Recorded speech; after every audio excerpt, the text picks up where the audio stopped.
Nick, those low-lifes who apply for old call signs are just low-lifes. They make a mockery of over 100 years of logical call sign progression, and they're nothing but scum. Well, that's harsh. Yeah, that's harsh. But you know, who's at fault? Is it the RSGB for allowing, you know, for issuing them or making them available once more? As I said to Liam, it's not something I wouldn't apply for a call sign that's already been issued. But you know, if there was a G4, 5, whatever call sign that had never been issued, then I probably wouldn't have a problem with that. Over. No, it don't work like that at all, Nick. I mean, if you're a G2, you were probably licensed in 1920 to maybe late 1939, 1940. G3 is the same around 1964 to sort of 80, 81, something like that. So when you hear a call sign, it gives you a good idea from what era that person comes from. This reissuing of call signs, which should never have been reissued, it's scurrilous, underhanded. I think some YTS working at Ofcom probably issued them by mistake, but I'd have nothing to do with them. It makes a complete mockery of the call sign system. When you're talking to a G3, say G3 three-letter call, G3 ABC, you know roughly when they were licensed, so it gives you an idea of the time that person lived lived and worked and what they did in amateur radio and in their social life. These low-life scum, they come up with they steal these G2, G3 call signs. It's bloody, it's an effing mockery. Well, yeah, it certainly does stir up emotion there, Tony. I'll give you that. I think it probably like me, it doesn't sit particularly well. But obviously you feel a lot stronger. But I just, as I was saying to Liam, I just like to know sort of, as you say, who I'm talking to. It gives you an idea of their sort of age and experience, and that can sort of help the conversation really. If you know they've been licensed for 50 years or more, I quite like hearing from the old guard, with their experience and what how radio was back then. But yeah, it's a emotive subject there, Tony. But on a lighter note, I trust you well. Over. Yeah, I'm not too bad now. It really boils my blood when I hear these call signs, because a lot of them are really relatively new to radio. Not that makes any difference. I come across a guy the other day. I've been speaking to him for a few years, and the very first, I've been quite emotive about this subject, and the very first thing he said, he was GW3. I won't repeat the rest of his call sign. And then in the next breath, he says, I'm not a G3. I said, well, you should use your own proper call sign, The call sign denotes from when from the time from when you were licensed. And it's a logical system. And then I call them low-life scum. You get these guys, they turn up with an old guy's call sign. Sometimes it's a call sign that was first sort of registered to a woman. I heard a G2 call sign. It was a woman, very popular girl she was back in the day.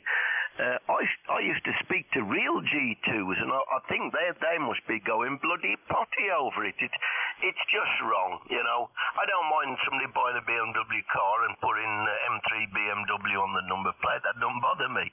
But when you pervert history, it's like these low-life prats now, they're knocking over headstones in cemeteries. They're daubing paint on war memorials. they're all of the same ilk. I'd put them all up against a wall and shoot them with a ball of their own shit. They're just scum. Here. Yeah, go. I can't hear the other lad. No, just agree. No, I can just about hear someone. Just about hear somebody, but I don't think I'm hearing you well enough. But no, I mean you can't stick them all in the same category as those that deface memorials and stuff. I think that's completely different. But I don't think I'm going to change your mind this afternoon, there, Tony. Anyway, I don't know how Liam feels about this. I take it you're still with us, Liam. Go ahead. Yeah, no, I'm still here, mate. I'm still here. I am very much all for what makes the world go round. Difference of opinions and things like that. It can be healthy sometimes, and that's the name of the game.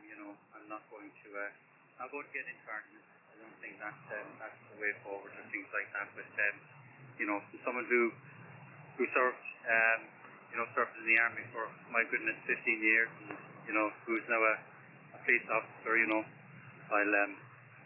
I'll agree to disagree. That's the name of the game. Yeah. Tony normally speaks his mind. More so on some subjects than others, but probably a bit harsh, I would say. But there we go. Yeah, probably a good idea to change the subject. You stopping, Tony? Go ahead. I can't hear Liam at all. I've pulled up the web SDR, but I can't even pull him out on the web SDR. No, I just passed him by, Nick. I just saw the one signal on the band, and I thought I'd jump in, and then it was quite an emotive subject, and I couldn't wait to have a go at somebody over. Yeah. Well, at least you can't hear. At least you can't hear Liam. You should hear what he's saying about you. No, that's a lie. He's just saying that sort of live and let live, basically. The word, things move on, the hobby moves on. So there we are, but I'm sort of caught in the middle. So I'll best let you go, Tony, and we'll talk about hi-fi next time we speak. Over. Yeah, I haven't bought any new hi-fi gear in some time, actually. I'm just improving my CD collection nowadays. The last thing of anything that I really bought was I bought a 24-bit CD player, a Marantz, a KI one. But I had to borrow some 24-bit discs. I didn't have any, and it took me at least 3 goes playing the identical tracks on 16-bit discs. Mind you, my hearing's gone nowadays, but it took me at least 3 plays before I could pull out the extra detail. So I think I'd have done it easily when I was a young fella, but not so easy nowadays. So not going to spend much money on hi-fi anymore. Can't hear the difference between an expensive bit of gear and a middle of the road bit of gear. Over. Yeah, blimey, the band must be in terrible shape. Normally you're 20, 30 over 9 when we speak, Tony, but you're I don't know, you're about 7 or 8. It's unheard of, unless you something can miss at your end, and you normally hear stuff. So I don't know, maybe there's a problem there. Although, having said that, you were strong. I think you were about 20 over when you called in. So it's probably just the band. But, I remember you talking about that CD player, and what's that, it's at least a couple of years ago, isn't it? I've got a Marantz CD player, but it's a real budget player, but for the money, it's unbelievable. And the build quality is really good. It's quite a heavy unit, and it's very smooth sounding. Maybe a bit too smooth for some, but there's still detail. It's a cracking bit of kit, really. But just standard CDs, and I buy more CDs now than I ever have because they're so cheap, aren't they? You know, there's some good titles you can pick up at the local charity stores. They're usually stacked full. Often it's the same stuff, but you know, there's a few good ones in there usually. And of course, for £1 a pop or 50p a pop, you're you know, if you don't like it, you're not losing much. So yeah, and also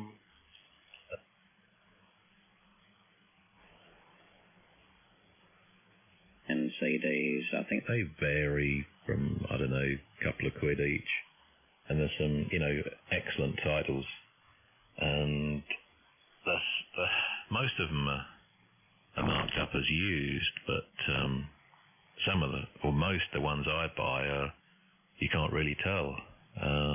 You know, they are as good as new. I think maybe one I've bought had a few marks on it, but so that's a good source. And the more you buy, you get a good discount if you buy 3 or 5. But yeah, so I use them quite a bit. Over. Yeah, I've used Music Magpie myself. They're really good. I've had no problems at all with any of their discs. I tell you what I did get, this is years back. I bought the Queen box collection. It comes in a wooden box with brochures and whatever. They're all gold picture discs on the outside. I bought the Queen box selection, and I think that nowadays is going for £1 or more. Blimey. It's unusual, isn't it, for CDs to fetch much money. You know, vinyl revival is in full swing, and you know, stuff fetches big money, but not so much CDs. So I'm quite pleased about that. I think you know, overall CDs are much undervalued. But as I say, I quite certainly like the prices. Yeah, so, but I could never. I like Queen, but I could never get over what's his name? Brian May's guitar sound. That sort of hollowy, boxy guitar. Not racket, not racket, but sound signature, I suppose you'd say. His unique, you know, homebrew guitar. I know it's got a very unique sound, but I just don't like that unique sound, and it really spoils it for me. A lot of their stuff. And Freddie Mercury, you know, probably one of the best sort of rock pop vocalists ever. He's got to be up there, isn't he? But yeah, so it's a bit of a shame. Anyway, I'll leave it at that. I'll get back to Liam. I think his signal's holding up to me. He's down in Harwich, so he's not actually that far down the coast from me, so not a huge distance. But yeah, I'll catch up with you later, Tony. Good to hear you as always. And yeah, we've been very quiet on AT lately, isn't it? This time of the day. M1EUZ, M0ITX. M0ITX, M1EUZ. I did hear about 5 o'clock this morning. The Americans were coming in really, really strong early this morning. Well, 5 o'clock. But previous to that, sort of around the 1 o'clock in the morning, when I used to hear the lads in the States, I don't bloody hear a soul nowadays. So propagation's not particularly good. I'm told it's good on the higher bands. In fact, that's where I'm probably going to head off to now. I'm going to have a quick look, scout around on 10 meters. But advise Liam not to apply for one of those call signs. He'll become an enemy instantly. Over. A bit late for that. Poor old Liam. But what was I going to say? Oh, blimey, I forgot now. No, it's gone. But 15 meters was busy earlier. Without tuning up my doubler or anything, there was quite a lot of activity on there. But be warned that there was a contest, so you might be better off on 17 or 12. Couldn't hear anything on 10, but I wasn't tuned up. Go ahead. Okay there, Nick. Anyway, I wish you 7-3, Nick. I'm going to have a quick scout and see what's about. Take it steady. Mike 1, Echo, uniform, Zanzibar clear. 7-3, mate. Yeah, cheers, Tony. Yeah, round to you, Liam. G4 NDR M0 ITX.